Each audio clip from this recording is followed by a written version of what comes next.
We are black and beautiful people, and together we will win. Next, we are going to bring up our poet extraordinaire, right? That's Brother PreDestine back there, right, brother? That's you, right?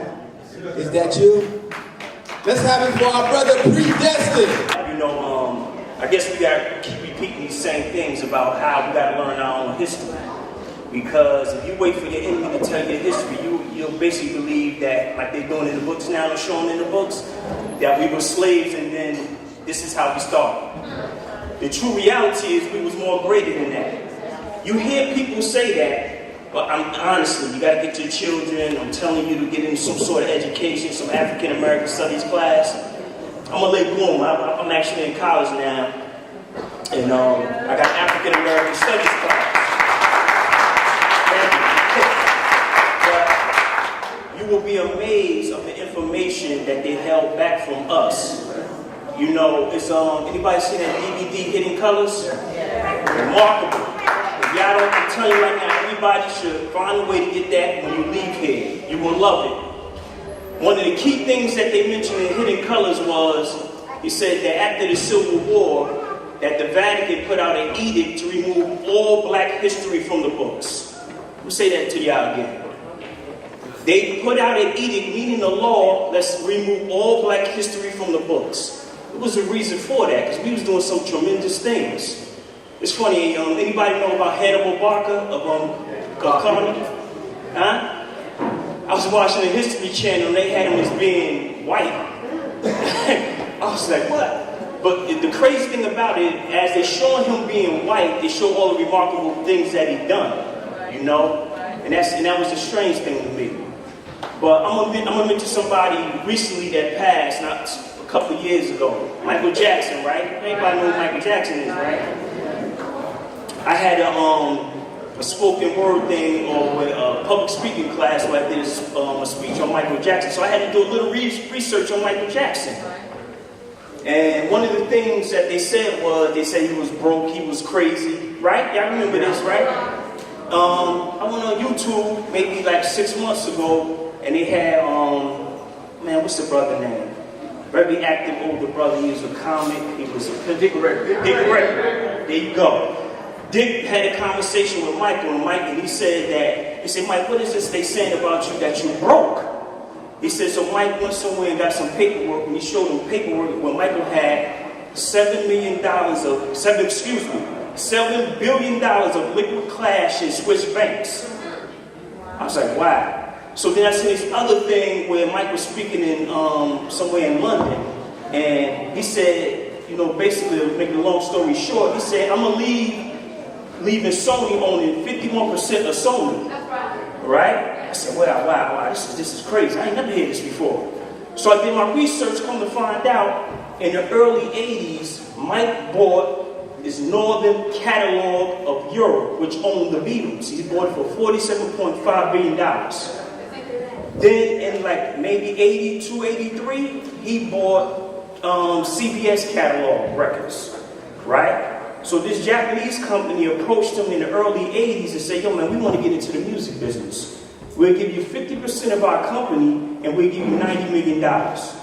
Okay? And that was Sony. Mike did this. The reason why I'm mentioning this because all the current artists, to make a long story short, believe it or not, from Lady Gaga, Beyonce, Justin Timberlake, Michael owned all 50% of all the catalog. He used to get an annual check of $800 million a year.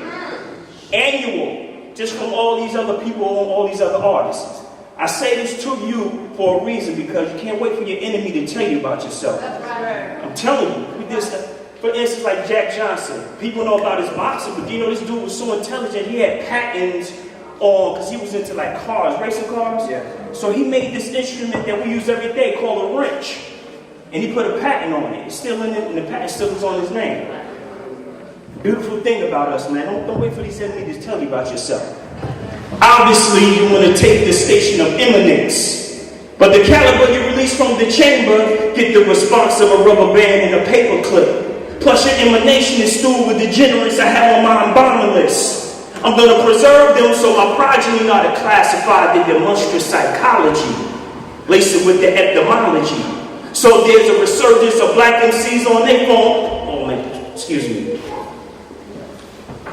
If there's a resurgence of black MCs, and they perform unions that embodies a lyricist critical philosophy. Excuse me. Some of your flows are mad and insidious like Etna insuring slave ships. Forget the apologies. Let's talk reparations and get the math together for the Satanists who endowed the Ivy list. You know the type of cat that got the swag of a philanthropist. But in his free time though, he probably like to swim in a pool of human blood and got a deep facetious attitude for the indigent. One of the Prince of Wales said if he could be reincarnated, he'd come back as a plague and kill 80% of the people. What man of creation has this type of hate and literally the embodiment of evil? Imagine a mind so convoluted they'll feed you pig entrails, rape everything on the plantation, then convince you that you're ugly.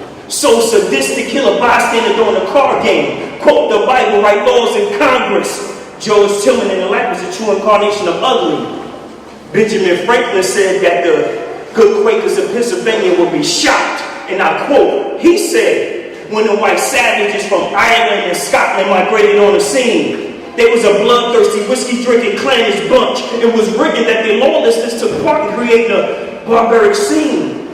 It was said when they used to wrestle each other, they used to bite each other ears and nose off, scratch each other's eyes out. They call it the rough and tumble. This was their place for it. The upper class was a little different.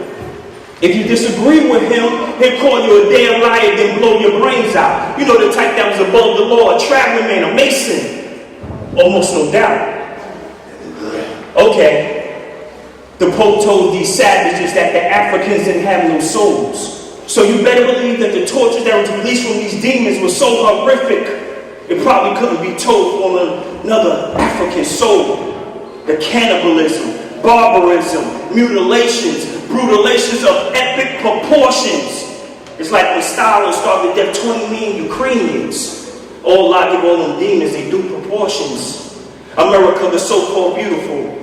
For 4 centuries, you conducted one of the worst human holocausts this planet has ever seen. But the truth is so suppressed, like the planet is saying that the African American don't like education in the land of dreams. My forefathers came through Sullivan's Alley, not Ellis Alley. So add 4 centuries of nightmares to those dreams. But it seemed that your wealth got you casting spells like a Kabbalist, like a thing in omnipotence. Listen, I dare you. Get your litigation team and try to get off the angel of death list. You know the type of mind that become very pugnacious when it comes to who wrote the hieroglyph. Sheikh Auntie D out proved that it was an African hand. Now they want to throw aliens on the list. I heard back then that Reagan was goofing and laughing about future attack of alien ships. How far would they go to get you all to jump on this one world government ship? Listen, I want to be like the one who threw the rock at the Philistine, not like the one who worshipped Mithra and used the guillotine. Get back to myself, cut granite like I was using a laser beam, carry 50 tons down and now, you know, doing those Imhotep type of things. The sheikhs in my circle stay didactic and philosophic, so you might want to group together to kind of my synopsis. I'm going to show you the hieroglyphs so you can spit the truth like Herodotus, change the capital like Akhenaten, and take the mythology off the obelisk. It was said that the first 3 pharaohs believed in one creator and didn't deify Cush. After the 4th and 5th dynasty, Cush becomes Amun-Ra, when your people should take a look. The Ethiopians mummified before the Egyptians and gave a transparent look. It was said that the Ethiopian sarcophagus was made of a transparent glass. Because of the interaction between the Ethiopian and the Egyptian, obviously your racist theories are transparent trash. Mental note, if the anthropologists have no morals, history saying it will help a racist crook. Show me a country that was colonized, and I'll show you the burning, the disappearing, and the changing of books. Obviously. Thank you.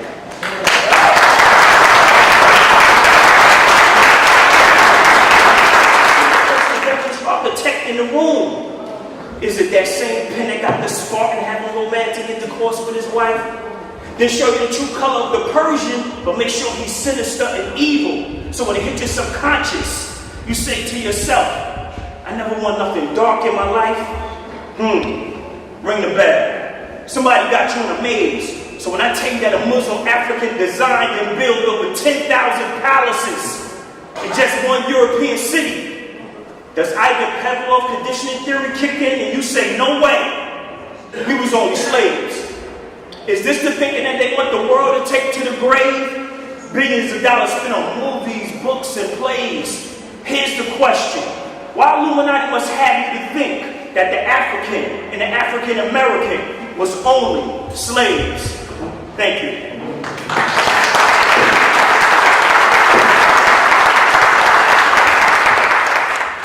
We are black and beautiful people, and together we will win.